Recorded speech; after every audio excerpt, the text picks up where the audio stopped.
ಇವತ್ತು ಬೆಳಿಗ್ಗೆ 10:45 ನಮ್ಮ ಪ್ರಧಾನ ಹಾಗೂ ಸೆಷನ್ ಜಡ್ಜ್ ಅವರಾದಂತ ಉಷಾರಾಣಿ ಅವರ ಒಂದು ಇಮೇಲ್ಗೆ ಮೈಸೂರಿನ ನ್ಯಾಯಾಲಯವನ್ನ ಬ್ಲಾಸ್ಟ್ ಮಾಡ್ತೀವಿ ಅಂತ ಹೇಳಿ ಒಂದು ಸಂದೇಶ ಬಂದಿದೆ. ಅವರು ಕೂಡಲೇ ಪೊಲೀಸ್ ಇಲಾಖೆಗೆ ಗಮನಕ್ಕೆ ತಂದಿದ್ದಾರೆ. ಪೊಲೀಸ್ ಇಲಾಖೆಯವರು ಎಲ್ಲ ಒಂದು ಭದ್ರತೆ ವ್ಯವಸ್ಥೆಯ ಕಾರಣಕ್ಕೋಸ್ಕರ ಯಾರನ್ನೇ ಕೂಡ ಯಾವರೇ ವಕೀಲರನ್ನಾಗ್ಲಿ ಮತ್ತು ಕಕ್ಷಿದಾರನಾಗ್ಲಿ ಹಳೆ ಕೋರ್ಟು ಮತ್ತೆ ಹೊಸ ಕೋರ್ಟು ಎರಡೂ ಕಡೆ ಯಾರನ್ನು ಒಳಗ್ ಬಿಡದೆ ಕೂಡಲೇ ನ್ಯಾಯಾಲಯವನ್ನ ಬಂದ್ ಮಾಡಿದ್ದಾರೆ. ಬಂದ್ ಮಾಡಿ ಒಳಗಡೆ ಈಗ ಏನು ಈಗ ಬಾಂಬ್ ಬ್ಲಾಸ್ಟ್ ಡಾಗ್ ತನಿಖೆ ಒಳಗಡೆ ಈಗ ಆಲ್ರೆಡಿ ನಡೀತಾ ಇದೆ.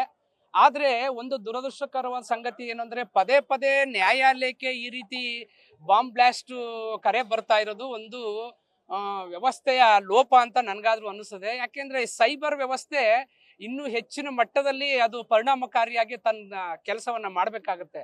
ಈಗೇನು ಯಾವ ಮೊಬೈಲ್ ಇಂದ ಯಾರ ಮೊಬೈಲ್ಗೆ ಬತ್ತು ಅನ್ನೋದು ಸೈಬರ್ ವ್ಯವಸ್ಥೆಯಲ್ಲಿ ವಿತಿನ್ ಫ್ರಾಕ್ಷನ್ ಆಫ್ ಸೆಕೆಂಡ್ ಅಲ್ಲೇ ಅದು ಐಡೆಂಟಿಫೈ ಆಗುವಂತ ಒಂದು ವ್ಯವಸ್ಥೆಯನ್ನ ಮಾಡ್ಬೇಕಾಗತ್ತೆ. ಅದರಲ್ಲೂ ಕೂಡ ನ್ಯಾಯಾಲಯಕ್ಕೆ ಬರುವಂತವ್ರು ಕೆಲವರು ನ್ಯಾಯವನ್ನ ಕೇಳ್ಕೊಂಡು ತುಂಬಾ ಸಾರ್ವಜನಿಕರು ಬರ್ತಾರೆ. ಇಲ್ಲಿ ಏನಾಗತ್ತೆ ಅಂದ್ರೆ ಕೆಲವು ಕೇಸ್ಗಳಲ್ಲಿ ಅಪರಾಧಿಗಳು ನಿರಪರಾಧಿಗಳು ಎರಡೂ ವರ್ಗದವರು ಕೂಡ ಇಲ್ಲಿ ನ್ಯಾಯಾಲಯಕ್ಕೆ ಬರ್ತಾರೆ. ಮತ್ತೆ ಇಲ್ಲಿ ನ್ಯಾಯಾಧೀಶರು ಮತ್ತೆ ವಕೀಲರು ಕೂಡ ಇಲ್ಲಿ ಇರ್ತಾರೆ. ಅದೇ ರೀತಿ ನೌಕರ ವರ್ಗದವರು ಕೂಡ ಇರ್ತಾರೆ. ಹಾಗಾಗಿ ಪದೇ ಪದೇ ನ್ಯಾಯಾಲಯ ವ್ಯವಸ್ಥೆಗೆ ನ್ಯಾಯಾಂಗ ವ್ಯವಸ್ಥೆಯ ಮೇಲೆ ಈ ರೀತಿ ಒಂದು ಸುಳ್ಳು ಕರೆಯೇನೋ ಅಥವಾ ನೈಜ ಕರೆಯೇನೋ ಇನ್ನೂ ಅದು ಗೊತ್ತಾಗಿಲ್ಲ.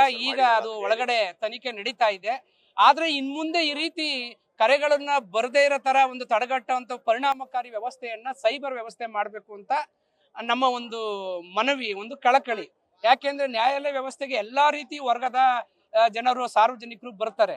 ಹಾಗಾಗಿ ಈ ರೀತಿ ಒಂದು ಪದೇ ಪದೇ ಬಾಂಬ್ ಬ್ಲಾಸ್ಟ್ ಕರೆ ಬರ್ತಾ ಇರೋದು ದುರದೃಷ್ಟಕರವಾದ ಸಂಗತಿ.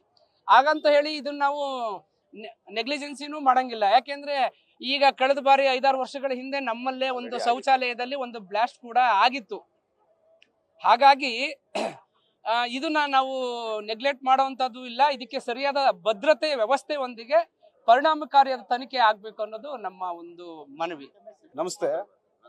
ನಾವು ಯುವ ವಕೀಲರು ಬಹುಶಃ ನ್ಯಾಯಾಂಗದ ಭದ್ರತೆ ಹೇಗಿರ್ಬೇಕು ಅಂದ್ರೆ ಬಹುಶಃ ಅಲ್ಲಿರುವಂತ ಡಾಕ್ಯುಮೆಂಟ್ಸ್ಗಳು ನೋಡಿರ್ಬೋದು. ತುಂಬಾ ವರ್ಷ ಡಾಕ್ಯುಮೆಂಟ್ಸ್ಗಳಿದೆ ಕೆಲವು ಕೇಸಸ್ಗಳದ್ದು. ಮೆಟ್ರೋದಲ್ಲಿ ಯಾವ ರೀತಿ ಸೇಫ್ಟಿ ಮೆಜರ್ಸ್ ಇದೆ ಆ ತರ ದಯವಿಟ್ಟು ಸೇಫ್ಟಿ ಮೆಜರ್ಸ್ಗಳನ್ನ ಪ್ರತಿಯೊಂದು ನ್ಯಾಯಾಂಗಗಳಿಗೆ ಹಾಕಿದ್ರೆ ಭದ್ರತೆ ಇರುತ್ತೆ. ಇಲ್ಲಿ ಡಿಟೆಕ್ಟರ್ ಇದೆ 16ರಲ್ಲಿ ಬಹುಶಃ ಬಾಂಬ್ ಬ್ಲಾಸ್ಟ್ ಆದ ನಂತರ ಮೈಸೂರಿನ ನ್ಯಾಯಾಂಗ ಸ್ವಲ್ಪ ಭದ್ರತೆ ಇದೆ, ಇಲ್ಲ ಅಂತ ಹೇಳೋದಿಲ್ಲ. ಆದ್ರೆ ಇನ್ನೂ ಹೆಚ್ಚಿನ ಭದ್ರತೆ ಕೊಟ್ಟಷ್ಟು ಡಾಕ್ಯುಮೆಂಟ್ಸ್ಗಳು ತುಂಬಾ ಇಂಪಾರ್ಟೆಂಟ್ ಆಗಿ ಅದನ್ನ ಮತ್ತೆ ಬಡಿಯಕ್ಕೆ ಆಗೋದಿಲ್ಲ. ಅಂತ ಡಾಕ್ಯುಮೆಂಟ್ಸ್ಗಳು ಇರೋದ್ರಿಂದ ದಯವಿಟ್ಟು ರಾಜ್ಯ ಸರ್ಕಾರ, ಅದು ಸಿಎಂ ಅವರು ರಾಜ್ಯದಲ್ಲೇ ಇದ್ದಾರೆ, ಈ ಜಿಲ್ಲೆಲೇ ಸಿಎಂ ಅವರು ಇದ್ದಾರೆ. ಬಹುಶಃ ಭದ್ರತೆ ಇನ್ನೂ ಹೆಚ್ಚಿರಬೇಕಾಗಿತ್ತು. ಅಂತದ್ರಲ್ಲಿ ಇಂಥ ಹುಸಿ ಕಡೆಗಳು ಟೆಕ್ನಾಲಜಿಗಳು ಮುಂದೆ ಬರ್ತಾ ಬರ್ತಾ ಬರ್ತಾ ಇನ್ನೂ ಟೆಕ್ನಾಲಜಿಗಳು ಅಡ್ವಾನ್ಸ್ ಮಾಡ್ತಾ ದಯವಿಟ್ಟು ಸೇಫ್ಟಿ ಮೆಜರ್ಸ್ಗಳನ್ನ ಹೆಚ್ಚಿಕೊಟ್ರೆ ನ್ಯಾಯಾಂಗ ವ್ಯವಸ್ಥೆಗಳಲ್ಲಿ ಸೇಫ್ಟಿ ಆಗಿರುತ್ತೆ, ಸೆಕ್ಯೂರ್ ಆಗಿರ್ತೀವಿ ಎಲ್ಲರೂ ಪ್ರತಿಯೊಂದು. ಬಹುಶಃ ಕಳೆದ ವಾರ ಮೈಸೂರಿನಲ್ಲಿ ಬಲೂನ್ ಬ್ಲಾಸ್ಟ್ ಆದ ಸಂದರ್ಭದಲ್ಲಿ NIA ಸ್ವಲ್ಪ ಬಂದು ಹೋಗಿದೆ ಏನಾಗಿದೆ ಅಂತ.